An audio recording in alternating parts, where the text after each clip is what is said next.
If you've ever owned an RV or a vehicle of any sort, then you probably know what this is. That's right, it's a battery. But you may not know what this is and why it's important. Well, this is a battery tester.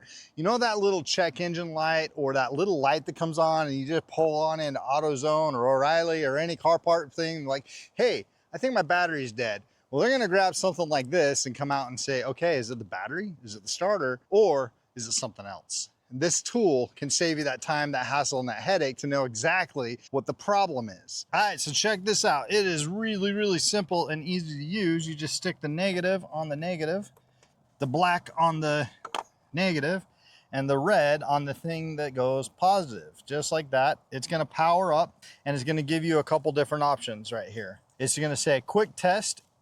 Is the battery out of the vehicle? So if there's nothing attached to it, you would say the battery is out of the vehicle and we want to test that. So we're just going to do a quick test right here of this battery. All right, and then you're going to just throw your amp hours on there. Now, if you have a amp, if you're like mine's a Marin, it's not going to post the amp hour, so you just got to go reserve capacity. I just did some backwards math and I'm at about 55, 60. So we're just going to go 60 amp hours here. And then we'll go enter on this battery, give it a quick test, see what it tells me.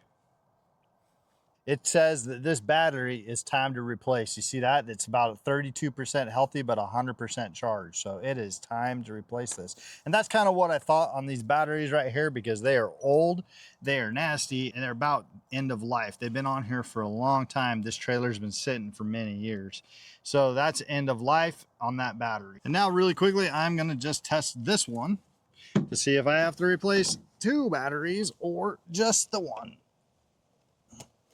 I'm probably gonna have to replace both of these because this one looks to be as old as the other one. Yep, so 39% healthy, 100% charged. Now, if I have a charger that can kind of recondition these, maybe I'm gonna try and do that, recondition these batteries to see if I can get the healthy level up. All right, right here, this is right where your testing of the battery actually matters most. So I've got this Marin battery right here, and it doesn't really give me the amp hours, so I had to back into it using the reserve capacity. And it came out about 60 amp hours, and I plugged that into this tester right here. So let's see what we've got. Now check this out. Batteries at 39% health.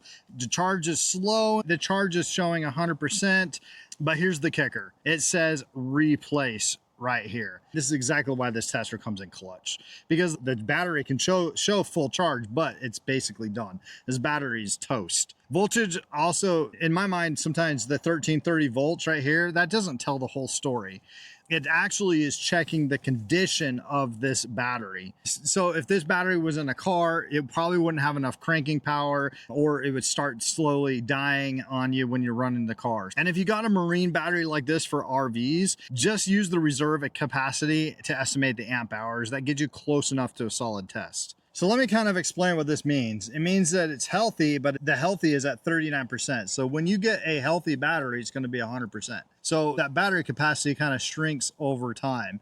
And now we're sitting at 40% of that battery of what it used to be 100%, but it's 100% charged at 40%. So we're only getting about 40% life on here. Thank goodness we're not reliant wholly upon these batteries. But if we go off grid, they're not going to last very long, and we're going to need to replace them soon. And I wouldn't trust these type of numbers in a vehicle, but luckily this battery tester came in clutch for us, because now we know we need to replace these 2 batteries if we're ever going to go off grid or use any of the appliances inside the RV. You're probably not going to be able to use them, or not very long, with only 40% capacity of the total battery bandwidth. And I got 2 of them sitting right about the same. That tells me they were probably purchased at the same time, plopped in at the same time. So I'm going to do that. I'm going to exchange those 2. So again, this little tiny guy comes in clutch to know, is it going to ruin your vacation, or are you going to be just fine to hit the road?